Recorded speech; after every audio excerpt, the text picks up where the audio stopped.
มาว่ากันถึงไปเที่ยวลาวใต้ในครั้งนี้เนาะตอนแรกก็ลงมาใส่บาตรกับน้องๆและก็หลานๆหลังจากที่ใส่บาตรแล้วข่อยก็เริ่มเดินทางเลยนี่ก็คือทีมงานของเฮาเนาะเจอกันอยู่ธาตุโพนแต่เพิ่นบ่ได้ไปนำเฮาดอกเพราะว่าเฮาจะไปเที่ยวลาวใต้แต่เพิ่นมาฮอดที่ธาตุโพนจากที่ได้เดินทางลงมาไกลเติบเนาะสถานที่ที่เที่ยวแรกก็ยังอยู่ในแข้งสวรรณเขตของเฮานี่เองเนาะเป็นห้วยงัวเมืองสองคอนแขวงสวรรณเขตเนาะซึ่งน้ำก็ใสและก็เย็นดีก็มีคนมาหลิ่นเป็นจำนวนหนึ่งมีหนุ่มๆแล้วก็สาวๆเพียบเพราะว่ามื้อเดินทางนั่นเป็นมื้อบุญห่อข้าวสลากเนาะหลังจากนั้นเขาก็เดินทางเข้ามาที่แขวงสารวันเมืองแรกที่เขาจะผ่านเพื่อไปฮอดปากเซคือแขวงสารวันเป็นเมืองละครเพ็งแล้วเขาก็นอนพัก1 คืนเนาะที่เมืองละครเพ็งหลังจากนั้นก็เดินทางต่อตอนเช้าตอนนี้เขาเข้ามาอยู่ในเมืองคงเซโดนเนาะเขาก็จอดถ่ายรูปหลังจากนั้นก็เดินทางเข้ามาที่ตัวเมืองปากเซได้เลยเนาะเส้นทางก็งดงามหลายตามนี่เลยเนาะรถก็มีส่วนหน่อยเนาะ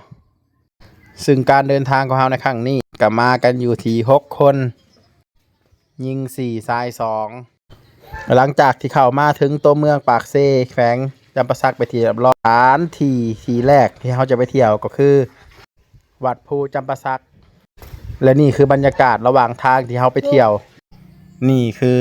ระหว่างทางเนาะเห็นแล้วก็เหมือนในภาพตัดต่อของ AI เลยเนาะแต่นี่บ่แมนนี่คือภาพสดๆจริงๆเลยน่าอิจฉาคนอยู่แถวนี่หลายซึ่งเขามีอากาศดีๆมีเขาถ้าเขามีบ้านติดเขาแบบนี้มันคงจะดีเขาใส่เวลาอยู่สถานที่นี่ประมาณ30 นาทีเนาะด้วยความงดงามมันเฮ็ดให้เฮาและทีมงานเฮาหลงไหลซึ่งบรรยากาศแบบนี้มีหมอกแบบนี้ก็ต้องไปช่วงฤดูฝนเท่านั้นเนาะฤดูอื่นอาจจะบ่เห็นแบบนี้หรือบางทีสิงามกว่านี้ก็อาจจะเป็นได้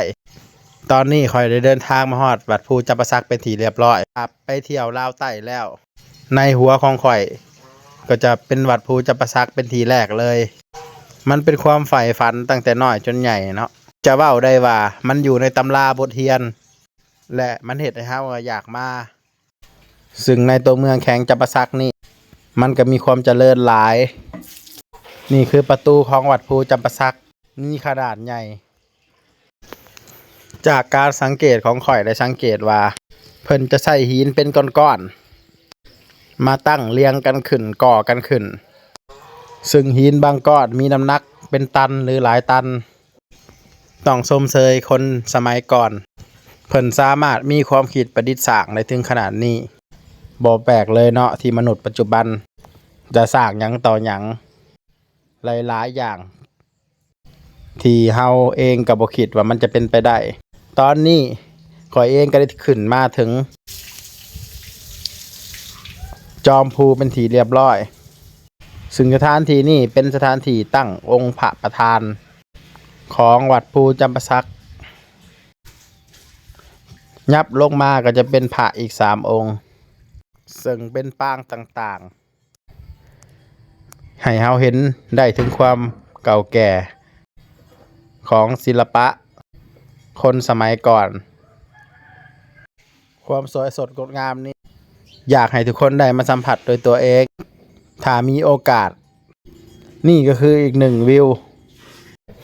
เทิงยอดของวัดภูจำปาสักเบิ่งทางใดก็เขียวไปหมดเลยสวยงามตาไอหลีคุ้มค่ากับการมาในครั้งนี้นักท่องเที่ยวก็หลั่งไหลกันเข้ามาทั่วทุกสารทิศบ่ว่าสิเป็นในลาวเองต่างแขวงต่างๆคนไทยคนจีน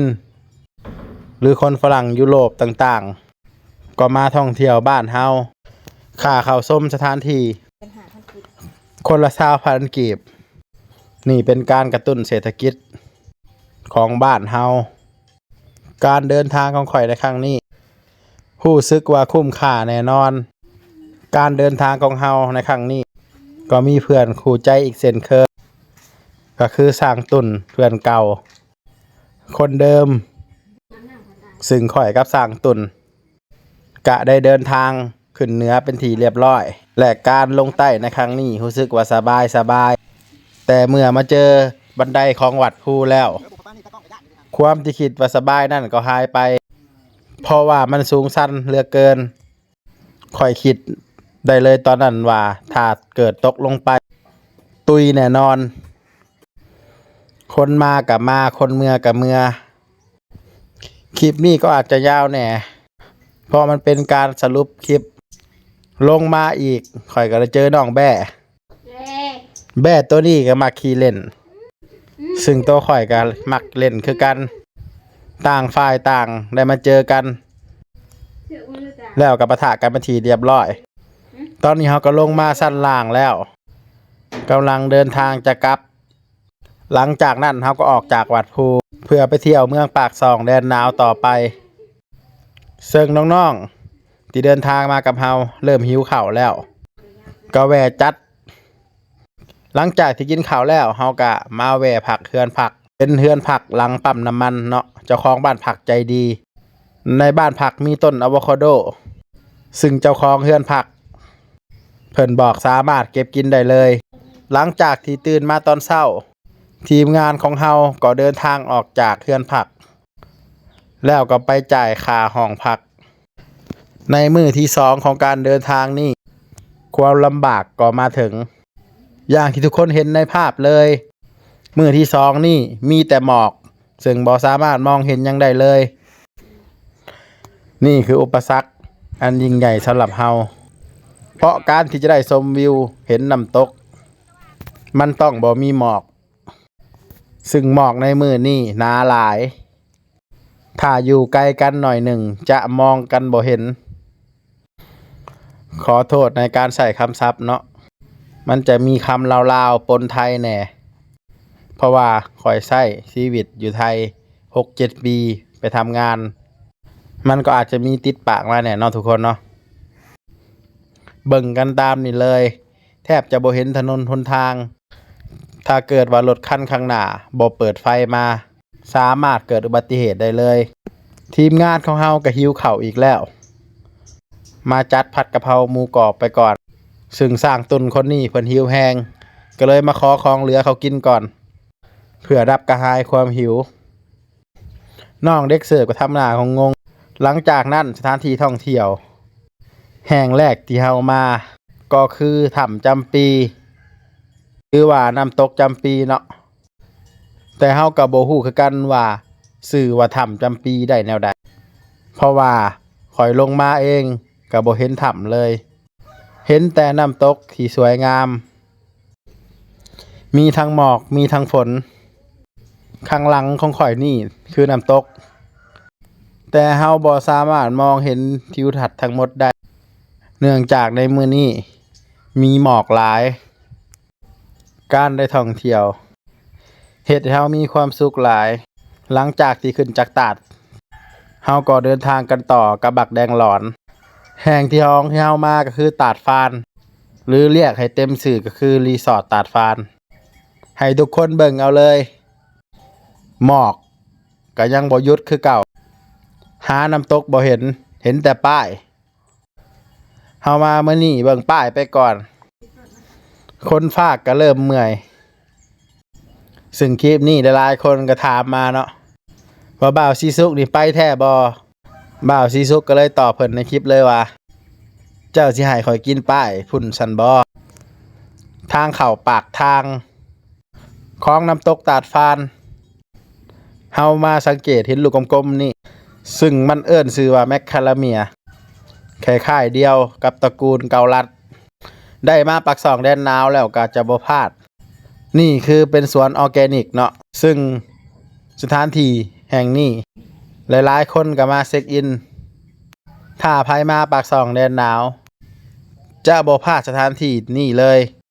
คนก็มาหลายค่าเข้าเพียงแต่ 10,000 กีบเท่านั้นหลังจากที่ออกจากสวนออร์แกนิกแล้วระหว่างทางยังได้เจอหน่อไม้ใหญ่ซึ่งเขาเอิ้นหน่อไม้หยังข่อยก็บ่ฮู้แวะซื้อน้ำปั่นเผือกเพื่อเติมพลัง แล้วก็เดินทางกันต่อฮอดเมืองท่าแตงแขวงเซกองซึ่งทีมงานของเฮาบ่มีเมื่อยยังแข็งแรงดีกันทุกคนนี่เป็นเส้นทางวงเวียนแยกไประหว่างแขวงสารวันกับแขวงอัตตปือแต่เฮาจะบ่ได้เข้าแขวงอัตตปือเนื่องจากเวลาของเฮามันใกล้หมดแล้วเฮาเข้าไปสารวันต่อเส้นทางนี่เป็นเส้นทางเมืองท่าแตงจากนั้นก็เดินทางเข้ามาที่แขวงสารวันเพื่อมากินมะพร้าวนาไซเขตใต้แดนสารวันบ้านนี้เป็นหมักบ้านสาบ้านลือเกี่ยวกับมะพร้าวอ่อนน้ำหอมเป็นสินค้าขายส่งของแขวงสารวันซึ่งมีอยู่ในบทเพลงหลังจากนั้นเฮาก็เดินทางเข้ามาที่ในตัวเมืองของแขวงสารวันเป็นที่เรียบร้อยข้างหลังเฮานี่แม่นอนุสาวรีย์องค์แก้วหลังจากที่เฮาออกจากแขวงสารวันตัวเมืองแล้วเฮาก็จะกลับเข้าเมืองคงเซโดนเพื่อมากินปิ้งไก่หน้าป่งแล้วจึงแวะพักหลังจากนั้นก็เดินทางตอนเช้ามาเซ็กสภาพบักแดงร้อนต่อซึ่งโซ่ก็เริ่มย่านเพราะว่าการเดินทางในครั้งนี้ซึกนักหลายหลังจากที่เราเดินทางว่าจะกลับเลยแวะถามพี่น้องชาวบ้านคนแถวนั้นว่าสถานที่ท่องเที่ยวแถวนี้ยังมีอีกบ่ซึ่งเพิ่นก็ได้ตอบว่ายังมีอีกซึ่งเข้าไปเส้นทางนี้ไปเที่ยวภูสะเงาะและก็ 4,000 หลุมน่าเสียดายที่เฮาบ่ได้เห็นภูสะเงาะซึ่งเฮาไปบ่ถูกทางมันอยู่ลึกและลึกลับหลายเฮาก็เดินทางมา 4,000 หลุมแต่ก็บ่เห็นหลุมหลายเนื่องจากฤดูนี้เป็นฤดูฝนคลิปนี้ก็จบเพียงซ้ำนี้ขอให้ทุกคนจงมีความ